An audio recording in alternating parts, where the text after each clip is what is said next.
أعوذ بالله من الشيطان اللعين الرجيم بسم الله الرحمن الرحيم اللهم صل على محمد وآل محمد وعجل فرجهم واستحل مخرجهم واحشرنا معهم وارزقنا شفاعتهم بسم الله الرحمن الرحيم الحمد لله رب العالمين والصلاة والسلام على رسوله الكريم وعلى آله الطيبين الطاهرين المنتجبين المنتخبين المصطفين الأخيار خير الأبرار لا سيما بعد أما بعد فقد قال الله سبحانه وتعالى في كتابه المجيد الفرقان الحميد والفرقان الحميد بسم الله الرحمن الرحيم إن الدين عند الله الإسلام. This is our 18th episode today on Tuesday the 23rd of November on our series of lectures, brief lectures on Shia'ism, the natural outcome of Islam. The ayah Sharifah which I have recited is as per our practice. We are holding for the ayah Sharifah, which signifies that the DEEN, which is the most beloved, most liked, most desired by Allah Azza wa Jal, is Islam. Islam is a continuation from Hazrat Adam alayhi salam till Imam Sahib al-Zaman on one side, and on the other it is the call of nature. So when we are on DEEN, we are on Fitra, we are on nature. Now in our present episode, as we have been in continuation of our previous ones on tracing out the roots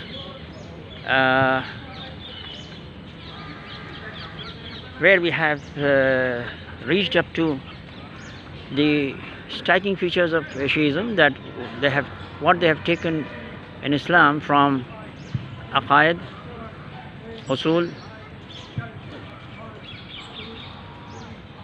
ahadith wal tafsir al-Quran, ahadith nabawiyya, aqaid diniya wal furu'at diniya, that is fiqh mazhab. These are all from Ahlul Bayt alayhim salam, the infallible. Our source is only one. Today we are going to reflect on what happened with the Muslim world. It is just to make a contrast and to see in a comparative analysis. It is nothing to do more than that. It is to be taken on the academic lines or on scholastic lines. Nothing on, please don't take them on communal lines. Now we find over here, our question today will be to seeing Shias have been allegated and they have been said that they do not honor or they do not accept Sahaba Karam at all, whereas saying this may be an allegation. But our question today, and that the Shias take only from Ahlul Bayt, they are true, they are correct. But our approach today in question is, what about our Sunnite world has done to Sahaba? Let alone you forget to the Shias that they have not taken Deen from them. But let us see from our Sunni Muslim Brotherhood in the majority. They say that we do not follow Sahaba. Our question today is to analyze how much our Sunni brothers have taken Deen from Sahaba Kiram. Like, we see that the senior most in Sahaba who is said to have become Muslim, the first one was Hazrat Abu Bakr. He lived as a Muslim for 23 years. But we find that in these 23 years, the traditions, hadiths taken in all 6 compendium of the Sahih Sitta, they count 142 hadiths. He lived for 23 years. Then next to him who lived a little lesser than him, was Uthman bin Affan, who became Muslim in the 3rd year of prophetic mission, 3rd Baysat Nabawi. So 23 minus 3 comes 20. He remained as Muslim and as Sahabi for 20 years. And from him we find that Muslims have taken 146 ahadith in all 6 books, the most revered books which they claim, Sahih Sitta, the 6 true books or truthful books. The next to him is Hazrat Umar, who converted to Islam in the 6th year of the prophetic mission, 6th Baysat Nabawi. And from him we find Muslims have taken 537 ahadith. 537. So the one who was for 23 years, they took 142, and one who remained, that's Hazrat Abu Bakr. And for Hazrat Usman, who lived as companion of Rasulullah Sallallahu Alaihi Wasallam for 20 years, Muslims have taken 146 ahadith in Sahih Sitta. And from Hazrat Umar, who lived for 17 years, 23 minus 6 becomes 17. He lived for 17 years, and from him they took 537 hadiths. And Imam Ali, again, who was the most senior, most of all, right from the first invitation of Islam called Dawat al-Ashira. That is, he remained by nature a Muslim from beginning, and with Rasulullah in the physical geographic world for 23 years. From him, the ahadith taken have been 586. Now the question arises, we see that Abu Huraira, the historical records say that he became a Muslim in the 8th of Hijrah, and he remained as a Muslim Sahabi for 2.5 years. But from him, in Sahih Sitta, the recorded ahadiths are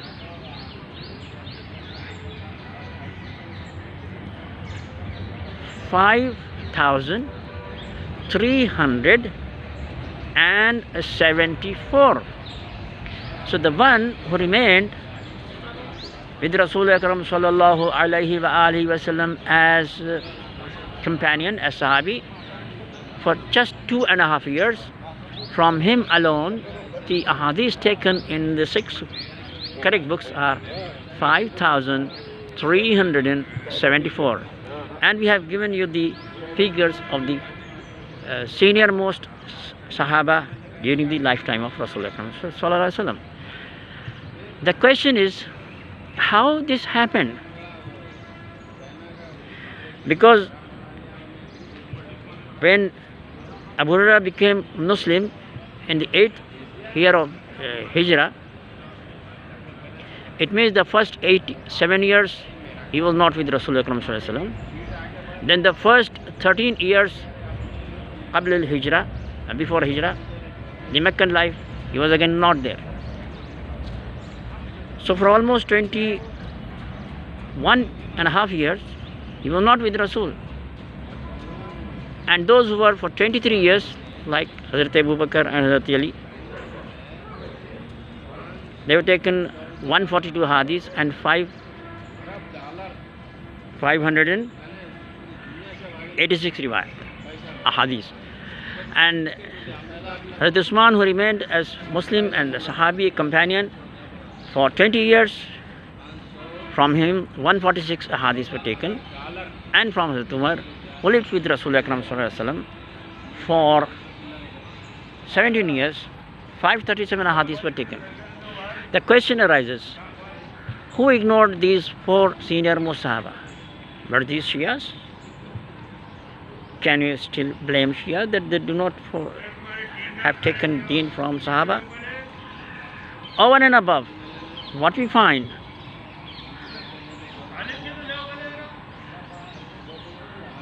that the ahadith that were taken were in the first stage after the sadful demise of Rasulullah Akram Sallallahu Alaihi Wasallam were banned by Hazrat Umar. So there came a gap of around 80 years, in fact 95 years, when there was no recording of ahadith in the Sunnite world because of the ruling of Hazrat Umar. It was only when Umar ibn Abdul Aziz revived that. So there is no continuity in preserving the word of Rasulullah Akram Sallallahu Alaihi Wasallam in the Sunnite world, number one.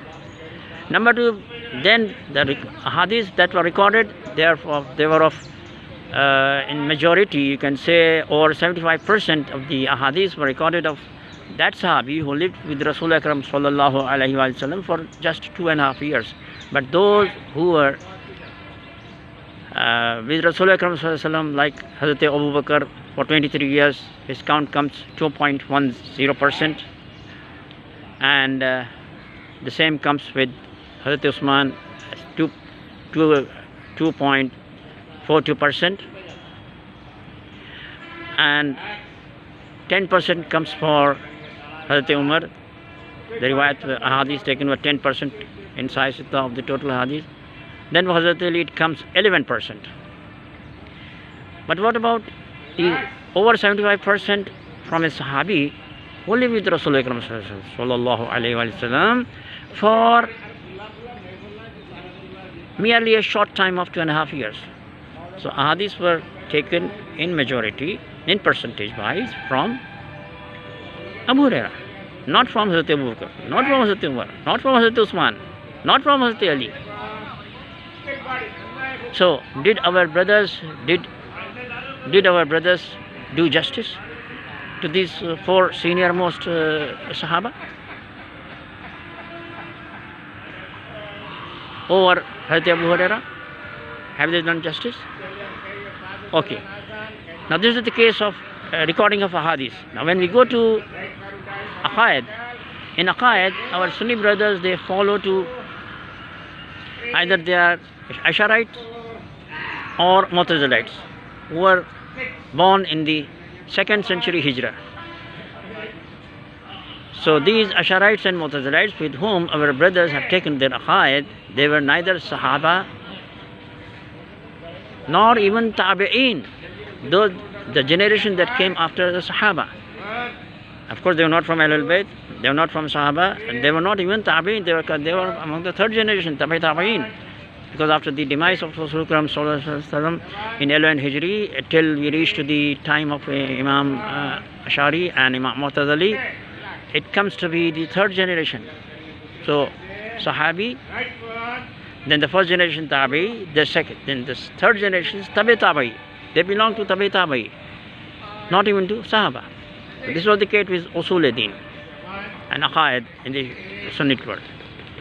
Then we come to the school of fiqh, that is jurisprudential mazahib, the 4 mazahib, Hanafite, Malikite, Shafi'ite and the Hanbalites, those following Imam Abu Hanifa, Imam Malik, Imam Shafi'i and Imam Ahmad bin Hanbal. The first of them all was Hazrat Abu Hanifa, who was born in 80 Hijrah, that is 69 years after the sadful demise of Rasulullah Akram Sallallahu Alaihi Wasallam. And by the time he became a full-fledged mujtahid according to him, and that was because of around 142 Hijri, when he became a student of Imam Ja'far Sadiq alayhi salam for 2 years, he became the Imam of a school. That's it. So from 142 Hijri, if you take and subtract from there 11 age, so he also comes to the class of Tabi Tabi'in or Tabi Tabi'in. Okay. So the fiqh, jurisprudence, the Sharia, Ahkamat Sharia that were taken by our brothers, among them the first and senior most is Hazrat Imam Abu Hanifa. He was also neither from the Sahaba, nor from Tabi'in, nor from Tabi'in. He was from Tabi'in. So in all that, what we see that either in aqaid, our brothers have in hadith, our brothers have taken the hadith of one Sahabi who lived only for 2.5 years, without taking the hadith and riwayat from the Sahaba who lived for 23 years, 20 years and 17 years respectively. On account of aqaid, they have taken from tabi'in, tabi'in, that is Sahaba, the next generation tabi'in, the next generation tabi'in, from Imam Ashar or Imam Mu'tazil.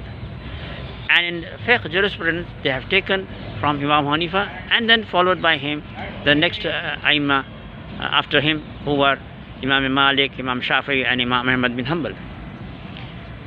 So on usul, in hadith, they were not in to take a hadith from senior most Sahaba, and in aqaid they have taken not from Sahaba but from tabi'in, and in fiqh and jurisprudence they have again taken from tabi'in in the Muslim world. And aqaid hadiths were taken from Sahaba, that the senior most, from them they were not taken. In aqaid and usul, they took from either Imam Shafi'i, Imam Ashari or Imam Mu'tazili, while in fiqh they have taken either from Imam Hanifa, Imam Malik, Imam Shafi'i, Imam Malik, Imam Shafi'i, Imam Ahmad bin Hanbal, or Ahl Hadith. So none of them reached to the time and era of Rasulullah Sallallahu Alaihi Wasallam to be captioned as Sahaba, right? So this is the first character features which we study as an analytical student of Islam. These are the bare facts of history. Now when we come to Shiite world, number one, Shias have taken a hadith, tafsir al-Quran, all from Rasulullah Akram Sallallahu Alaihi Wasallam, from Ahl al-Bayt who were present during the time of Rasulullah Akram Sallallahu Alaihi Wasallam. Among the Ahl al-Bayt, 3 Masumin were present during Rasulullah Akram Sallallahu Alaihi Wasallam time, and they were Imam Amirul Mu'minin Ali ibn Abi Talib salam, Imam Hasan ibn Ali al-Mujtaba Sibt Akbar, and then Sarkar Sayyid al-Shuhada Aba Abdullah Hussain, and the 4th Masuma was Hazrat, the 4th were Mawla China Fatimatul Zahra Salawatullahi Salamullahi Alayha. They were all present while taking the ahadith, riwayat of Rasulullah Sallallahu Alaihi Wasallam, while framing aqaid principles that we find today in Nahjul Balagha and Nahjul Fasaha of Rasulullah Sallallahu Alaihi Wasallam, of Imam Ali Salam and Rasulullah Sallallahu Alaihi Wasallam respectively. Then on Tawheed we find the sermons of Imam Hasan Mujtaba salam, Imam Hussain salam, and Mawlatna Fatimatul Zahra Salamullahi Alayha, the beautiful sermon on Tawheed and Nabuwa and Imama and Ma'ad, which she has given on Adala of Allah Azza wa Jal in the court of Hazrat Abu Bakr on the issue of Fadak. And then in jurisprudence, they have the principle of jurisprudence from Imam Ali, as we have pointed out, saying number 274 in Nahjul Balagha. And then fiqh issues we have taken from Ahlul Bayt alayhi salam, Imam Ali salam, the fiqh of justice, jurisprudence, qazawat. There is a big compendium work on qazawat Amirul Mu'minin, justice of Ali ibn Abi Talib salam, on judiciary system, in which all the first 3 rulers, they took help when they felt in great difficulty in solving the issues, for which Hazrat Umar in his lifetime has said 70 times, Lawla Aliyun lahalaka Umar. And the same sentence was repeated by Hazrat Imam Abu Hanifa when he said, Lawla Ja'far as-Sadiq lahalaka Oman. Okay, so we find that we have presented a comparative chart or comparative table to establish the one deen Rasulullah Sallallahu Alaihi Wasallam brought, with its continuation from Adam Alaihi Salam till date, its continuation in the hands of infallible leaders, Aimma. where it was and where it is preserved today. Here we end our present episode, and we will next continue from here in the coming episodes. First and foremost, and first of all, what we have to emphasize and request all, this was just an academic presentation on comparative studies, nothing to do and never to do with even 1% of any sort of communalism. Please do not be broad-minded, be coming over all these, make your level higher and higher just to come and study for the purpose of studying, for the purpose of academic research, academic work, and free yourself from any sort of communalism, please. Inshallah, I hope we will integrate our unity, solidarity, integrity in the Muslim world as has been taught and trained, taught in Quran and trained by AMRE ILAHI COMES, and especially the works of Fuqaha Egypt, Misr, from Al-Azhar University, as well as the works of the Shiite world on unity of Muslims, need of our, like the oxygen that we need today, is the requirement of our unity. Till then, wassalamu alaikum wa rahmatullahi wa barakatuh. Allahumma salli ala Muhammad wa ali Muhammad wa ajil farajahum wa sahil makhrajahum wa shunna ma'hum wa rzuqna shafa'atahum. Bismillahir Rahmanir Rahim. Allahumma kulli waliyaka al-hujjat ibn al-Hasan salawatuka alayhi wa ala abahi fi hadhihi as-sa'ati wa fi kulli sa'a waliyyan wa hafidha wa qa'idan wa nasira wa dalilan wa 'ayna hatta tuskinahu ardhaka taw'a wa tumatti'ahu fiha tawila. Allahumma salli ala Muhammad wa ali Muhammad wa ajil farajahum wa sahil makhrajahum wa shunna ma'hum warzuqna shafa'atahum. Allahumma salli ala Muhammad wa ali Muhammad wa ajil farajahum wa sahil makhrajahum wa shunna ma'hum warzuqna shafa'atahum.